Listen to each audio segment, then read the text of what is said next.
Hi guys, welcome to today's session, and today we're going to discuss about One Nation One Ration Card scheme. And in this session we'll first see an introduction about One Nation One Ration Card scheme. Then we discuss the benefits of One Nation One Ration Card scheme, and then we'll discuss the challenges associated with this particular scheme. And finally we'll discuss few way forward measures to make this scheme better. So that's how I plan this session. Let's now start. Guys, currently the ration card holders can avail their entitlement of subsidized food grains under National Food Security Act only from a designated fair price shop within the concerned state. So, if a beneficiary were to shift to another state, he or she would need to apply for a new ration card in the second state. However, the migration of poor from rural areas to urban location is more common nowadays. Thus, geographical location is one of the hindrances that migrant workers face in order to claim their quota of grains and subsequently get denied the right to food. So, to address the grim state of food security in the country and to combat the problem of hunger, the government has started this particular scheme called One Nation One Ration Card Facility, or otherwise ONRC. So that is a brief about this scheme. Now we'll see what are the benefits of ONRC. First benefit is interoperability of ration card. Under ONRC, the beneficiaries from one state can get their share of rations in other states where the ration card was originally issued. And after the scheme gets implemented at the national level, any PDS recipient can use their ration cards at any PDS shop across the country. And ONRC seeks to provide universal access to PDS food grains for migrant workers. And second point is empowering consumers, that is, it will also give beneficiaries the opportunity to opt for the dealer of their choice. So if any dealer misbehaves or misallocates, the beneficiary can switch to another FPS shop instantly. And next point is it will reduce the social discrimination. This One Nation One Ration Card will be particularly beneficial for women and other disadvantaged groups, given how the social identity, that is caste, class and gender, and other contextual factors like including power relations, provide a strong backdrop in accessing PDS. So this issue will be addressed by ONRC. And next point is next associated benefit is achieving SDG, that is a sustainable development goal. This will help achieve the target set under SDG 2, that is ending hunger by 2030. Also, it will address the poor state of hunger in India as highlighted by Global Hunger Index, where India has been ranked very low in the recent Global Hunger Index.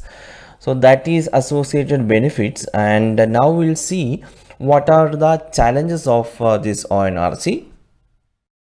So the first point is exclusion error. The digitization of PDS process through Aadhaar linked ration cards and smart cards has been pushed in an effort to reduce leakages. However, there has been a rise of exclusion errors in post Aadhaar seeding.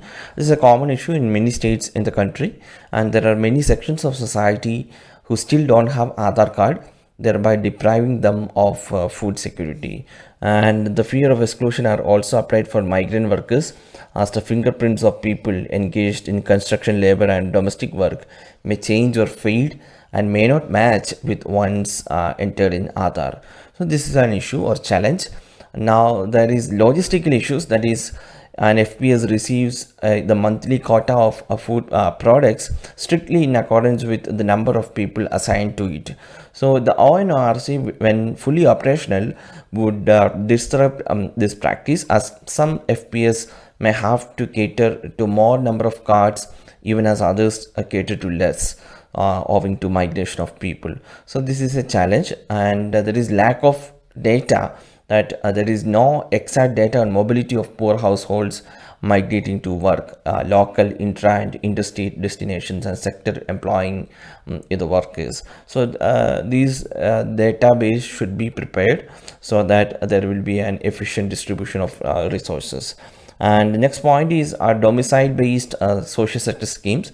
Not only PDS, Most of the anti-poverty, rural employment, welfare, and food security schemes were historically based on domicile-based access and restricted people to access government social security, welfare, and food entitlements at their place of origin.